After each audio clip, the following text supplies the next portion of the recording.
Hello everyone, RJ here, and welcome to my video. In today's video, I'll be drawing fan art of one of my favorite characters of all time, Rasputin from Psychonauts. Firstly, I want to give a quick history lesson on Psychonauts. It was released in 2005 on the Xbox and PS2, I believe. It was developed by Double Fine Production, and I believe it was the first game that they made when what was his name? Tim Schafer. When Tim Schafer left Lucas Production and he founded Double Fine, this was their first title. And even though it's a pretty amazing game, it didn't do so well. It kind of flopped, which is strange because it was well received. But it actually caused the company Majesco, who published it, to go out of business, I believe. I'm not sure how true that statement is, but it definitely had a factor in them leaving the gaming industry. But the game, back to the game, is pretty fun. I'm not much of a platform player, so I can't tell how good or bad it is at platforming. I mean, I'm horrible at platforming, and I was able to make it through the game. But I also played the re-release on the PS4, so I know they fixed up some bugs and made certain levels a bit easier, so take of that what you will. But, so gameplay-wise, I'm not sure. Story and character-wise, though, oh my goodness, is this game fantastic.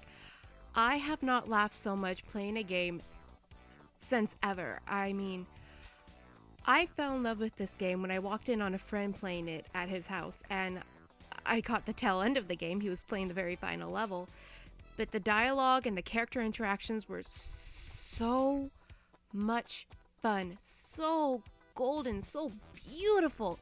I had to go home and look up more information about the game.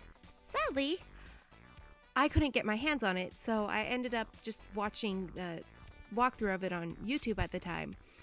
And finally, earlier this year, I was able to play it, but oh my goodness, is it great. I love all the characters, and Rasputin is my favorite. He's just, I don't know, there's just something about Raz that's great, and I'm kind of sad we don't get to see him without his trademark helmet more often. He has an aviator helmet and goggles that he's always wearing throughout the game, and they're really cool looking and look amazing on him, but I kind of like the way he looks like without them too, because you get to see him briefly without him at the end of the game. And I guess now I'm switching from history lesson to illustration. But before that, if you get a chance to play it, give it a go. If you haven't, check it out. Maybe you'll be interested in it, even if you're not the biggest platformer like me. I mean, not like me. I don't like platforming. Moving on. Okay, so for this image, I actually inked this traditionally. I was with a group of friends, and one of them handed me this pen, and this was the first time I had inked anything traditionally in years. This happened earlier this year, and I was super nervous while drawing it. I'm like sitting here going, no, I don't want to make a mistake. I really like the way this sketch turned out, and I'm very happy with how it turned out. And I inked it, and then couldn't do anything with it because my scanner was packed away in a box, and I no longer had access to any other scanner out there.